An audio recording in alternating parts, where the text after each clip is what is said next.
back mga lods. Pag-aaralan natin kanta ng Aegis. Ang title nito ay Sundot. Napakaganda rin niya guys. Napakadali lang ng mga chords na ituturo ko sa inyo.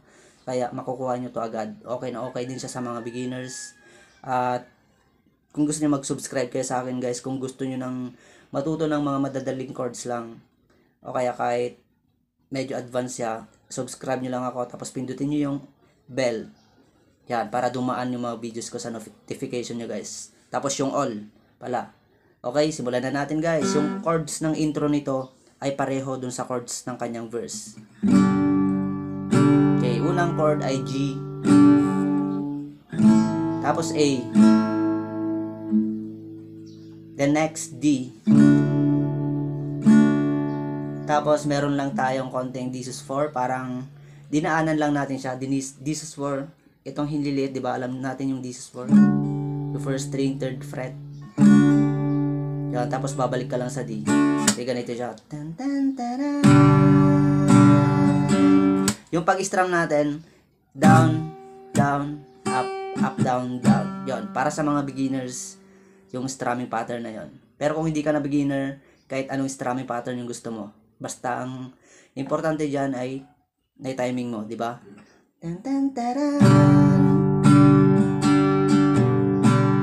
Tapos pupunta ka na sa A.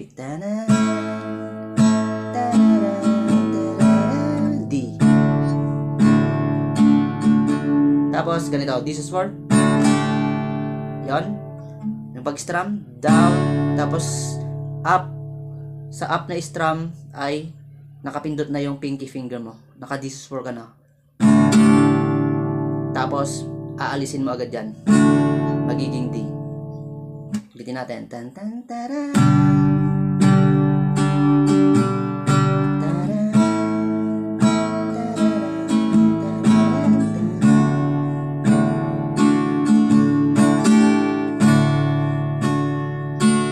Ganun lang kasimple yung intro nito guys. Okay, ituturo ko naman guys yung ginawa natin kanina, yung ganito.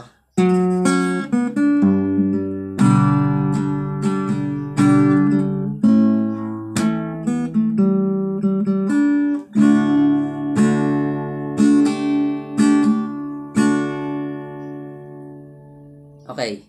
Una, pindutin nyo muna itong 4th string dito sa 4th fret. Tapos 2nd string, 2nd fret. Basta itong hinduturo yung gamitin nyo guys ha. Then 2nd string ulit. Pero open yan.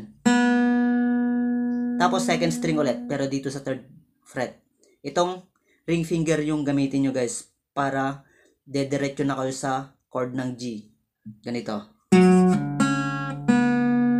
Okay? Ring finger, 2nd string, 3rd fret. Tapos bass ng G. Bale, magpo-position na kayo ng G dyan. Bass yung una nyo kakalabitin. Tapos, 4, 3, 2. O kaya, bass, 4, strum. Pero pwede yan guys. Ulitin natin.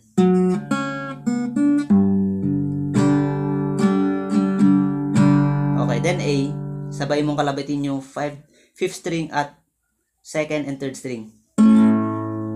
Tapos strum.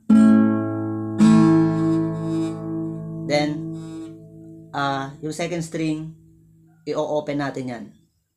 Yan, aalisin nyo yung ring finger. Diba naka A, aalisin nyo yung ring finger dyan. Siyempre kakalabitin. Yan, tapos 3rd string yung next na kakalabitin. Nakapindot guys sa 2nd fret. Tapos 3rd string ulit. Pero inalis nyo na yan. Naka-open na yung 3rd string. Ganito. Okay. Then 3rd string ulit. Ganito yung magiging tunog nyan.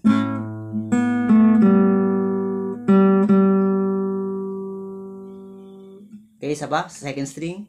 Open. 3rd string. 2nd fret. Tapos 3rd string ulit.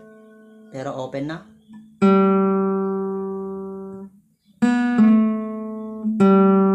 Okay, then 3rd string, kalabit ulit. Dalawang beses.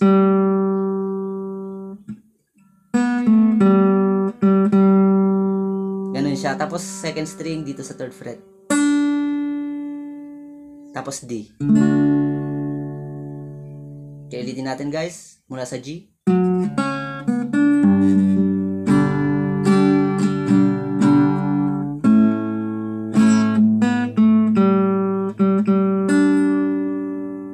D. This is for D. Ganun siya guys. Okay, last. Ulitin natin.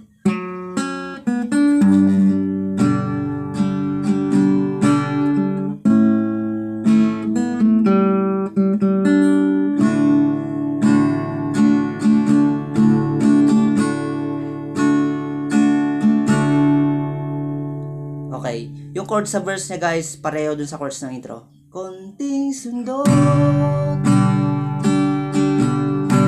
na akin na ang puso.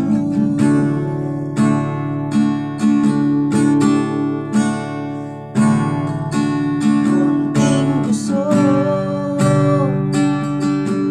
sa'yo ang kinapag-ibig mo.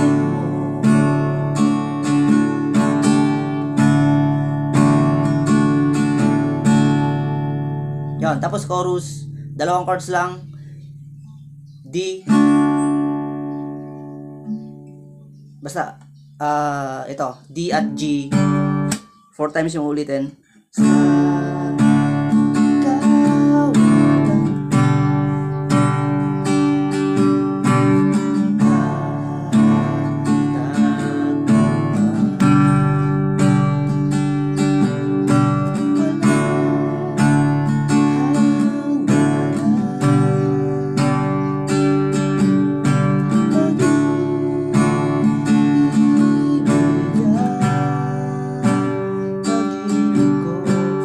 Tapos D, then this is for sa'yo.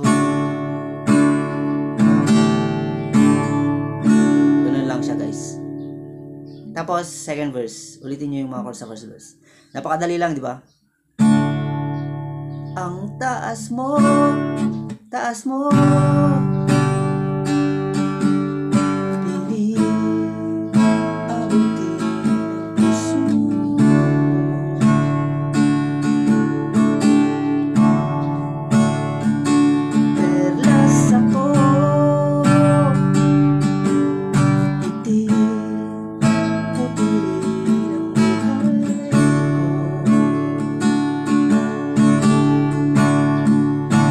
Okay, chorus. Steady sa D.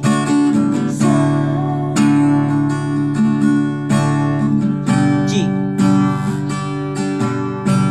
D.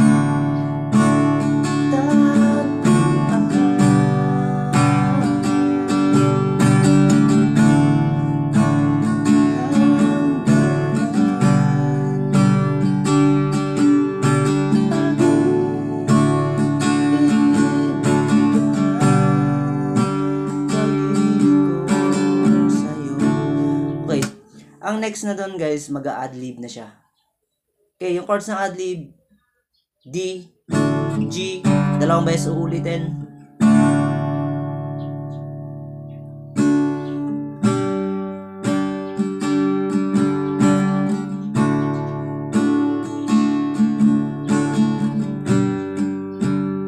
Tapos, next, yung chords ng intro kanina, para mag-intro ka.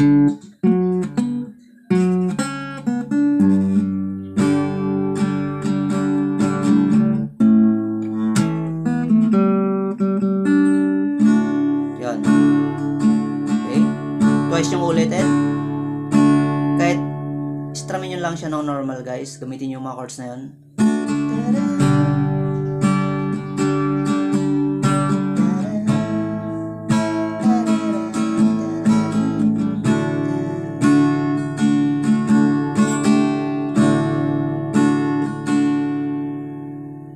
Okay, next, parang third verse na to kasi pinagsama yung unang part ng lyrics ng unang verse at second verse. Yung pala, basta ang lyrics ito ganito. Kantayin na lang natin para alam nyo. Basta third verse na to. Konting sundot, konting sundot, akin na ang puso.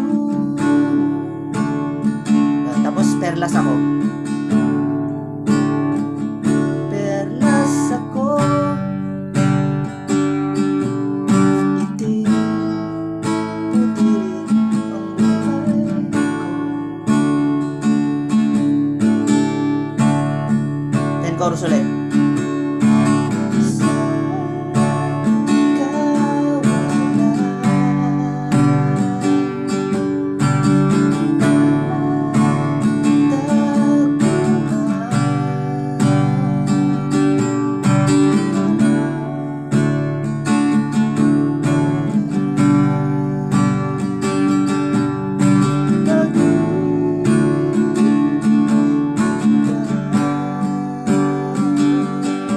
Tapos uulit-ulitin nyo guys, babalik kayo sa dun sa chorus ulit.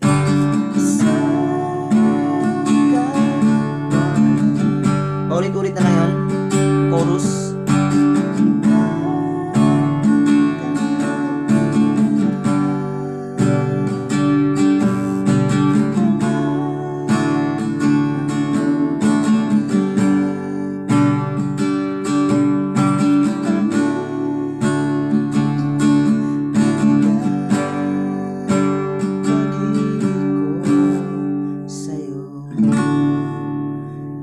Babagsak ka lang sa D. Sa'yo. Yon. Konti lang yung mga chords niya, di ba guys? Tamang-tama lang sa mga beginners. At sana natutunan nyo ulit. Salamat po sa panonood. Mabuhay po kayong lahat. At sana mag-subscribe po kayo. Salamat. Bye-bye.